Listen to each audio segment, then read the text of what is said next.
le plus important défi sanitaire qu'ait connu notre nation depuis un siècle et une des pires pandémies de l'histoire moderne.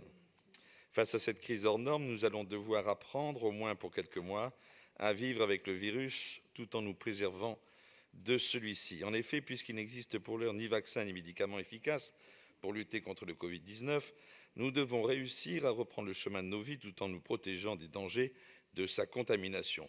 À l'heure où nous entamons le déconfinement lent et progressif de notre ville, l'objectif est donc d'éviter un retour de la maladie tout en essayant de remettre malgré tout notre société sur pied.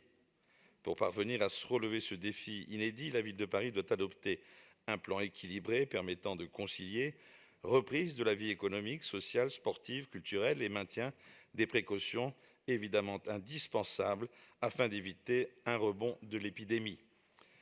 Mais Madame la maire, assez paradoxalement, alors que nous avons à traiter aujourd'hui de la gestion de la crise, vous appelez, au travers de la presse, Madame la maire, à tenir un second tour, coûte que coûte, au mois de juin. Alors que nous ne sommes pas encore sortis d'une guerre sanitaire qui est en train de générer une crise économique et sociale majeure, on ne peut en effet pas regarder et réfléchir l'après-guerre avec les lunettes et les concepts du passé. Il serait, me semble-t-il, ubuesque d'organiser un second tour dans le monde d'après avec un premier s'étant déroulé dans celui d'avant.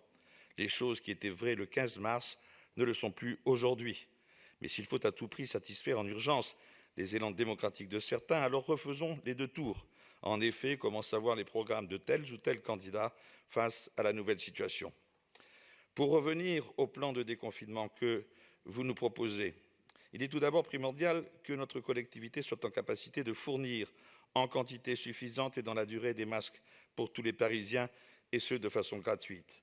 Et quand je parle de masques, je veux dire adaptés à tous, si vous voyez bien ce que je veux dire. Toutefois, puisque l'État comme la ville ont failli dans ce domaine, je ne polémiquerai pas, c'est à la fin de la crise qu'on fera les comptes. Cela exigera une analyse de fond. Ensuite, dans le but de se garder d'une seconde vague, nos autorités sanitaires devront être en mesure de dépister, tracer et isoler beaucoup plus rapidement qu'en mars dernier les foyers épidémiques. La ville doit donc pouvoir tester massivement, en particulier les personnes dites vulnérables. À ce sujet, j'ai appris avec étonnement que seules 4 résidences d'autonomie du CASVP sur 23 ont été testées, alors qu'elles comptent déjà 12 décès.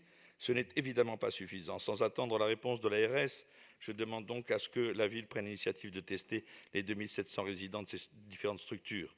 Car s'il a touché toutes les classes d'âge, le fléau du coronavirus aura été particulièrement dévastateur pour nos aînés, singulièrement dans les maisons de retraite. En effet, sur les 11 000 personnes décédées du virus dans notre région, plus de 4 400 d'entre elles, soit 40%, sont à déplorer dans les EHPAD. 746 rien qu'à Paris. 746 rien qu'à Paris. Si on ajoute à ces pertes déjà colossales les 1200 résidents de ces établissements qui ont perdu la vie à l'hôpital où ils avaient été transférés, on prend alors conscience du tribut exceptionnellement lourd qu'aura payé le 4e âge dans cette épreuve. Si on juge la grandeur d'une nation et son degré de civilisation à la manière dont elle traite ses citoyens les plus faibles, les plus vulnérables, alors la France a encore bien des progrès à accomplir dans ce domaine. À cet égard, j'aimerais mentionner quelques chiffres qui disent mieux qu'un long discours la tragédie à huis clos qu'ont vécu les EHPAD franciliens depuis le 1er mars. 25% des 60 000 résidents de ces établissements ont été testés positifs au virus. 25%. Particulièrement tragique a été l'exemple de l'EHPAD du Jardin des Plantes dans le 5e arrondissement, où 21 résidents sur 98 sont morts, soit un taux de mortalité de plus de 20%. J'entends bien sûr qu'aujourd'hui, il soit nécessaire de parler des jardins, de la bibliothèque, des pistes cyclables, des élections municipales. Mais est-il utile de préciser notre première priorité, celle de la vie de nos seigneurs qui sont en train aujourd'hui encore de mourir? Pour que pareille hécatombe ne se reproduise plus jamais, nous devons prendre des mesures concrètes en faveur des EHPAD parisiens. Même si je sais que la ville a dorénavant pris à bras le corps le sujet, notamment par le biais d'un dépistage massif, je pense que nous devons aller beaucoup plus loin. En tant que visiteur régulier de ces établissements, j'ai vu la détresse des pensionnaires devant l'avancée du virus, l'incompréhension qui a été la leur face à la levée des visites et à l'interdiction de fréquenter leurs voisins d'appartements. Nous devons prendre des mesures à même d'améliorer leur sort. C'est une question de dignité, pour nous et pour eux. C'est pourquoi nous avons pris la décision, avec les élus de mon groupe, de déposer un vœu à ce sujet. Ce texte contient 2 volets. Un premier sanitaire proposant notamment de dresser un audit de la gestion des EHPAD à Paris afin de définir d'éventuels biais d'amélioration, de constituer dans ces établissements des stocks permanents de masques, de gel, de blouses, de tests et d'uniformiser au maximum les protocoles sanitaires entre établissements privés et publics afin de mieux protéger leurs résidents. Je tiens à préciser que cet audit ne vise en rien les personnels des EHPAD qui se sont battus admirablement au jour le jour et dans des conditions sanitaires et humaines extrêmement difficiles pour améliorer le sort des personnes qui y résident. Je pense d'ailleurs que nous devrions avoir la considération qu'on peut apporter au personnel de ces établissements, notamment en augmentant leurs moyens et leurs salaires.